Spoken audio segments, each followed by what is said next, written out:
Hey guys, how are you? We're on day 7 of all non-essential businesses being closed in Minnesota. And I have been working really hard to come up with some ideas on ways that I can encourage you guys from afar to learn some tips and tricks on how to take care of your hair while you're at home. After thinking about it and trying to come up with some good ideas on what kind of content to present, one of the biggest things that I've learned as a stylist is that people struggle with blowing their hair out. And one of the biggest reasons why they struggle with it is because you can watch videos on other people blowing out their hair. You can watch videos of stylists blowing people's hair out, but nobody ever kind of teaches the basic or fundamental rules of blow drying. So I'm going to start a series, and it will be a 7-day series on different ways that you can do your hair for maximum longevity between washes.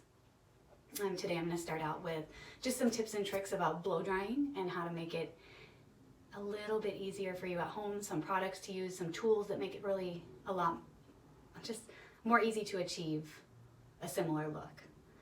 So today is day 1 for me. I just got out of the shower a few minutes ago and my hair is pretty much all the way wet. It's dried a bit since I've set up the camera and gotten all my supplies ready. Anyway, today I tend to start out day 1 real basic products. I don't like to dirty up the hair too much. I just want to get it dry. I want to get a little body at the scalp, a little bit of lift. And so I'm going to start out today using Kevin Murphy's anti-gravity spray. And I'm just going to make a couple of horizontal parts in the hair. I'm not really afraid of using too much of this because I don't mind the feel of product in my hair. And this will be all I'm actually using today for my blowout. So what I like to do is give it some good spritzes right at the scalp, maybe a couple of spritzes down the lengths. I have a lot of long hair, so I can use a little bit more product. And then I like to kind of blend it in up at the scalp so that I'm distributing it more evenly throughout the scalp area. All right, next I'm going to take my blow dryer. Now for those of you who are wondering, is a nozzle absolutely necessary? It's not absolutely necessary, but it does give you a lot better finish in the hair. And the reason why is because the nozzle actually directs the air so that it's all flowing one direction. Kind of self-explanatory, but there's a big difference between the direction that the air goes without the nozzle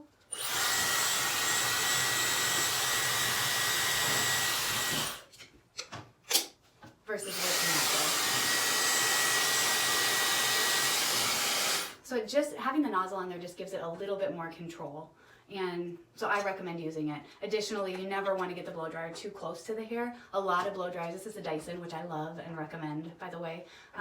So this has open airflow through the blow dryer, but a lot of blow dryers will have metal plates going across the front. If you touch those to your hair, it will singe your hair. So you just want to be really careful with that.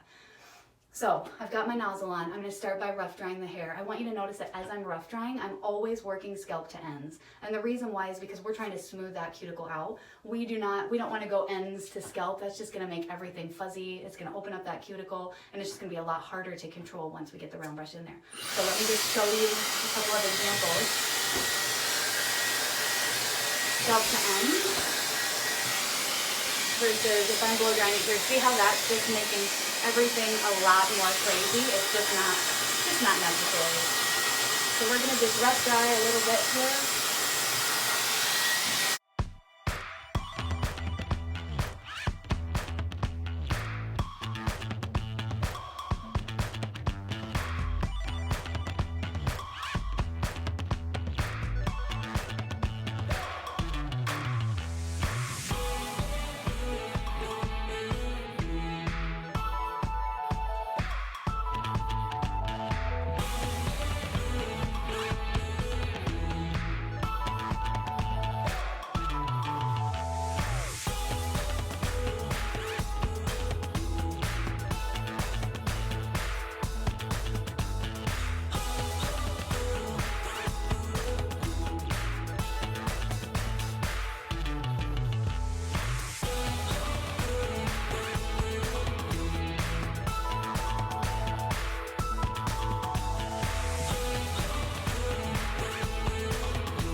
So now you can see we're probably about 75% dry. And what I like to do at this point is I like to just clip some of this hair out of the way a little bit. Just gets to be too much hair that you're working with. So I'm just gonna put this up here for a couple minutes while we work on this down here. Here's the scoop.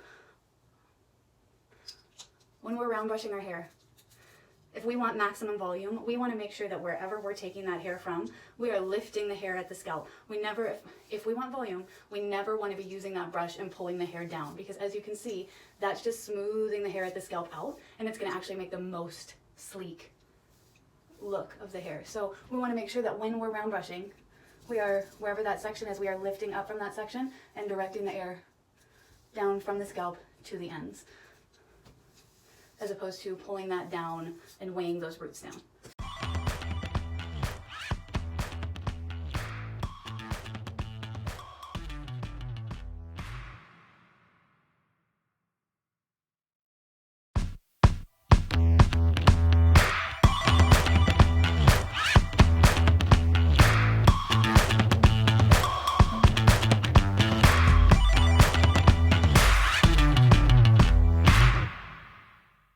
Now, what I tend to do is, instead of trying to stand straight up and lift that hair up at the scalp this direction, makes your job a little easier if you just tip your head over and then the arm can just go straight out and it's still lifting the hair off the scalp.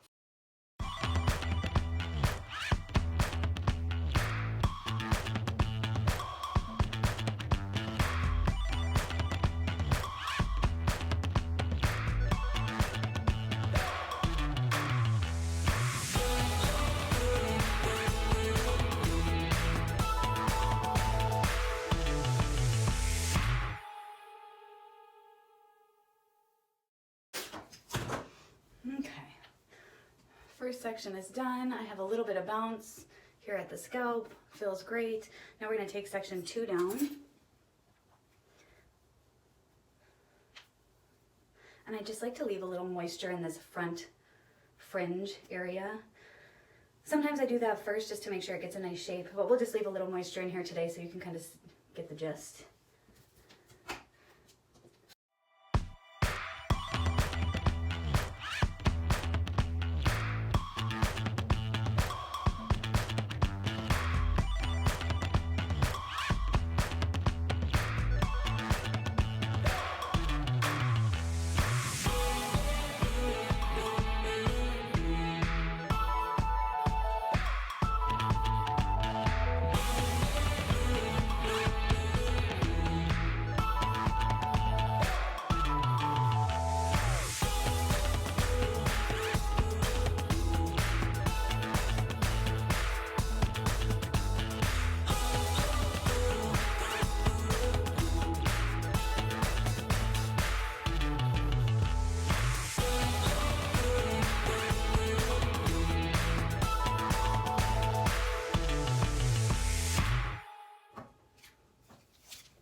So now we are moving on to this front fringe section.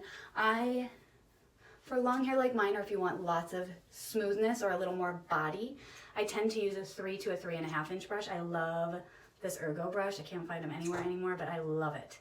It's a big, giant round brush, so the sections could be a little bit bigger, and also it just gives you that really nice, sleek fullness. Here's a trick.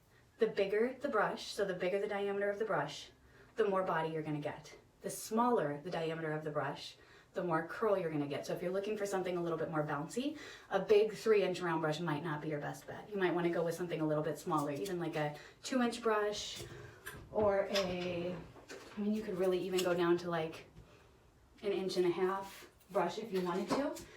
I tend to just go a little bit smaller for this fringe area, and I will show you what we're going to do here.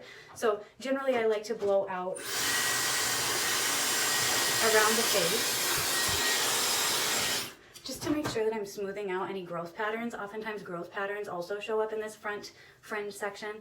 So as you can see, it's just a triangle section, kind of not quite from the apex of the head, but kind of where you would wear a fringe if you had one, or full bangs for those of you who grew up in the 80s.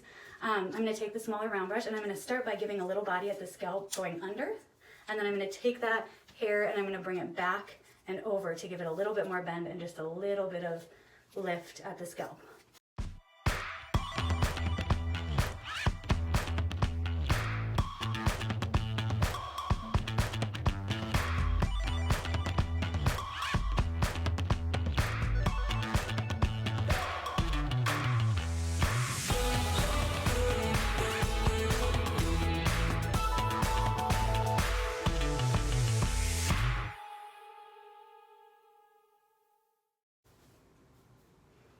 So get a nice bouncy section right around the face. Love it, love it. If you want a little bit more dip onto the forehead and a little bit more bend in those lengths, use just a little bit smaller round brush. I'm going to take this little smaller version and you're going to scoop the hair and pull it off the face. So you're just scooping it and round brushing it off the face. Now if you want it to have a little more longevity, let that hair cool on the brush a little bit before you pull it out, and it'll just give you a little bit more spring.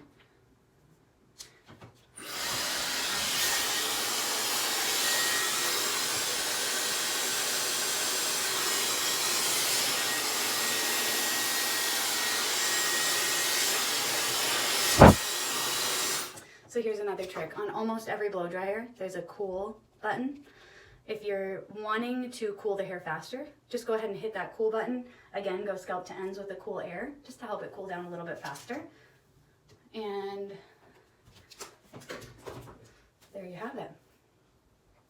Fresh, clean hair, day one. This is how I generally go day one, even into the salon or just running errands. I generally just go with the round brush, a little bit of product. Again, today I use the anti-gravity. It's got a little bit of hold in it. It's gonna give you a little bit of texture, but not a ton, so I love it for first day hair.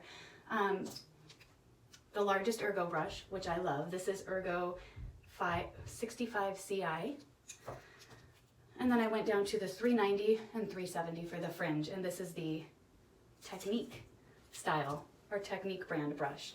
Anyway, here we are, day one hair. I'm gonna rock this today, and I will see you guys all tomorrow. Have a great night.